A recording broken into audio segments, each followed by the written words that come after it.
baca dulu tulisannya apa. Nah, itu termasuk ke dalam kewajiban atau hak atau kewajiban gitu ya. Jadi ini kod hak, ini kod kewajiban. Kalau misalkan nih contoh mendapat perhatian saat sakit, itu maksudnya nanti di hak atau kewajiban kayak gitu ya. Contohnya di hak. Nah, kalau salah tidak apa-apa. Jadi setahunya kalian dulu, kalau salah tidak apa-apa. Oke. Jadi ibu bagi dulu ya. Oke.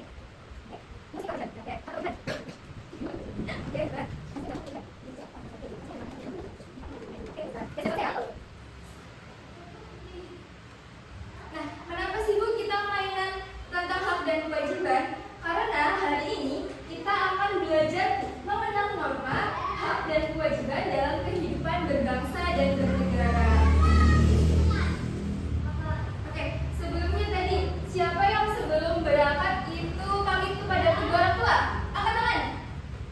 Wah, pamit semua nih, hebat. Siapa yang kalau mengerjakan tugas tepat waktu? Hebat. Oke, jadi itu tuh contoh penerapan dari norma. Jadi hari ini kita akan belajar tentang contoh penerapan norma serta contoh pelaksanaan hak dan kewajiban anak dalam kedudukannya sebagai anggota keluarga, warga sekolah dan warga negara. Dan yang kedua, menganalisis akibat yang timbul apabila norma, hak dan kewajiban tidak dilaksanakan sehingga memahami pentingnya keseimbangan dalam kehidupan bersama. Sebelum masuk ke dalam pembelajaran dari kita semua, kita tetap semangat dulu ya. Harus yang keras biar kita semangatnya maksimal. Siap? Ya. Oke, masih ingat tepuk semangat? Tepuk semangat. Nah, tepuk semangat.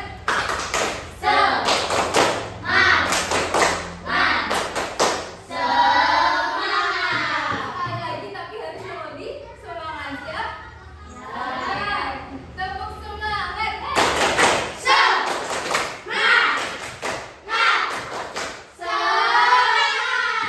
Sebelumnya kan kita sudah belajar nih mengenai pengertian norma, pengertian hak, dan pengertian kewajiban. Kelihatan nggak gambarnya kalau dari belakang?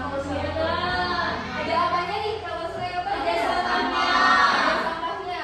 Banyak ya sampahnya? Kenapa? Berarti kenapa semua bisa kotor? Karena akibat membawa sampah sembarangan. Oke, hebat. Jadi padahal kan sudah ada aturan ya, tidak boleh membuang sampah sembarangan. Nah, karena aturan itu tidak dijalankan, akhirnya kalau membuang sampah sembarangan menjadikan sungai kotor. Gitu ya. Jadi kalau misalkan kita tidak menjalankan aturan, nanti akibatnya akan fatal seperti itu. Oke, sebelumnya Ibu ada lembar kerja siswa. Nanti kalian kerjakan sebisanya dulu. Salah itu nggak apa-apa. Salah itu nggak bakal dimarahin. Jadi dikerjakan sebisanya terlebih dahulu. Ibu bagi menjadi 3 kelompok. Kelompoknya seperti sebelumnya ya. Bisa diperhatikan terlebih dahulu. Yang pertama nih ada lembar kelompok. Yang bawah itu nama kelompok, nanti ditulis sama anak-anak gitu ya. Nah, kita buka dulu. Jangan kerjakan dulu, kita buka dulu. Nah, ini terdapat kolom-kolom. Jadi, kalau menurut anak-anak pernyataan di sini benar, kalian bisa masukin tanda centang. Tapi, kalau misalkan menurut kalian itu salah, kalian bisa masukkan tanda silang seperti ini. Bisa dipahami? Nanti kalau misalkan masih bingung atau tidak bisa panggil Budian. Budian mau bertanya seperti itu, siap? Ya. Oke, bisa dimulai dari sekarang. Waktunya 5 menit. Oke, sudah selesai semuanya? Sudah. Siapa yang berani maju ke depan? Ibu hanya menunjuk satu kelompok. Kalau maju ke depan nanti dapat hadiah. Siapa yang berani angkat tangan? Oke, itu angkat tangan dulu. Ayo sini maju ke depan yuk. Di bawah ininya. Yuk maju ke depan yuk. Oke, perkenalan dulu ke teman-teman, namanya siapa? Yang keras. Oke, jadi yang pertama dibaca.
Lain. Oke, yang kedua.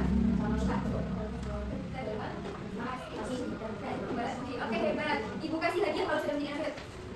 Oke, yang lain nanti juga mencoba ya. Coba yang kedua ini ada norma agama. Siapa yang mau bacain? Oke, yang kedua siapa namanya? Pembayang. Oke, baca. Norma agama itu contohnya apa aja sih? Yang pertama, Menjalankan ibadah. yang kedua, Larangan berbuat jahat. dan yang ketiga, Tidak mengganggu agama lain. oke, hebat. Terima kasih. Oke, karena kamu sudah hebat, kamu mendapatkan hadiah.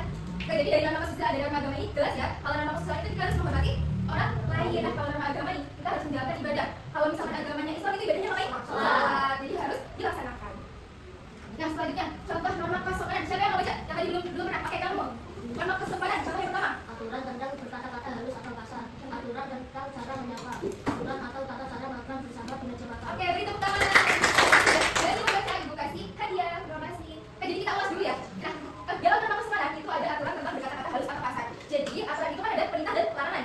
Nah, kalau misalkan perintahnya dalam norma kesopanan kita harus berkata-kata halus seperti itu. Nah, yang kedua, aturan tentang cara menyapa. Kalau misalkan kita ketemu teman di jalan, kita ngapain? Namanya gimana?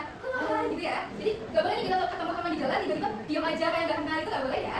Oke, lanjut. Yang selanjutnya ada norma hukum. Siapa yang baca? Oke, kamu. Dibaca nomor 1. Satu, menaati peraturan lalu lintas. Dua, melarang melakukan tindakan kejahatan dan korupsi. Tiga, tidak melakukan tindakan kriminal seperti mencuri, menipu, sampai membunuh. Oke, kasih tepuk tangan. Sudah hebat. Kasih hadiah. Oke, kita ulas ya. Jadi norma hukum itu adalah isinya itu menaati peraturan lalu lintas seperti sudah yang kita baca sebelumnya kan kita harus menaati peraturan lalu lintas seperti itu. Oke, kita langsung aja cepat masuk ke penerapan hak. Tadi hak itu apa? Sesuatu yang kita terima dan kita miliki. Misalkan contoh, Ibu Dian punya jeruk, berarti ini hak Ibu Dian bukan? Ya. Ya, karena ini sudah punya Ibu Dian gitu ya. Ya. Bisa dipahami? Ya. Oke, masuk ke dalam contoh penerapan hak di sekolah. Nah, sebagai seorang siswa, kalian itu berhak mendapatkan materi dari ibu guru. Jadi, yang pertama juga kalian berhak menggunakan fasilitas sekolah. Nah, di kelas, ini kan ada misalkan buku. Jadi kalian boleh sekali membaca buku di kelas, boleh meminjam buku, itu kan hak kalian seperti itu ya. Nah, yang kedua, menerima pembelajaran dari ibu guru. Nah, seperti saat ini, ibu menyampaikan pembelajaran, kalian menerima pembelajaran, itu hak kalian. Nah, yang ketiga, mendapatkan kenyamanan dalam belajar. Kalian nyaman gak sih belajar kayak gini sambil bermain? Suka tidak? Nah, seperti itu. Oke, yang kedua, contoh penerapan hak di rumah. Jadi kita di rumah kan sebagai anak itu berhak loh mendapatkan perhatian. Misalkan tadi ada contoh nih, kita sedang sakit, kita berhak gak dapat perhatian dari orang tua? Berhak ya. Nah, sebenarnya seperti itu. Oke, selanjutnya contoh penerapan hak di masyarakat.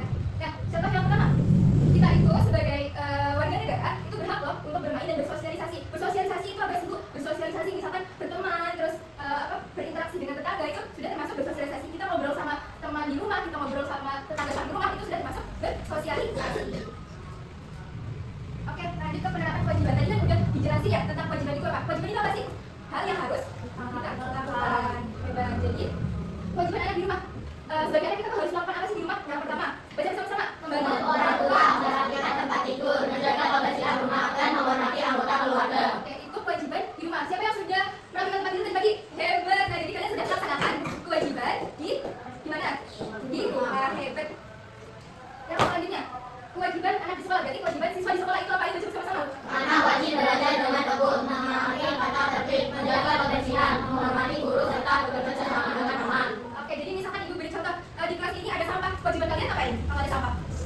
Dibersihkan, terus dibuang ke sampah seperti itu ya. Jadi kewajiban kita dalam menjaga kebersihan itu yang pertama membuang sampah di tempat sampah, menjaga kerapihan kelas, tiket, itu juga kewajiban sebagai siswa. Oke, lanjut. Kewajiban anak di masyarakat, kita baca bersama-sama. Ikut menjaga kebersihan lingkungan, menghormati tetangga, menjaga keamanan bersama, serta mengikuti kegiatan masyarakat. Oke, siapa yang pernah ikut kerja bakti? Hebat banget gimana? Sudah ikut semuanya. Oke, jadi di kerja bakti itu kan kita membersihkan jalan, membersihkan masjid seperti itu ya. Nah, itu kewajiban kita dalam masyarakat. Nah, apa itu akibatnya jika kita tidak melaksanakan kewajiban? Nanti kita tidak akan hidup damai. Misalnya tadi kita tidak menjalankan kewajiban dalam beribadah, kita tidak menjalankan sholat, kita akan mendapat dosa kan? Jadi harus dilaksanakan. Contoh lagi, misalkan kita berkewajiban mengerjakan PR, kalau tidak dikerjakan nantinya akan gimana? Tidak dapat nilai. Nah, jadi harus dilaksanakan.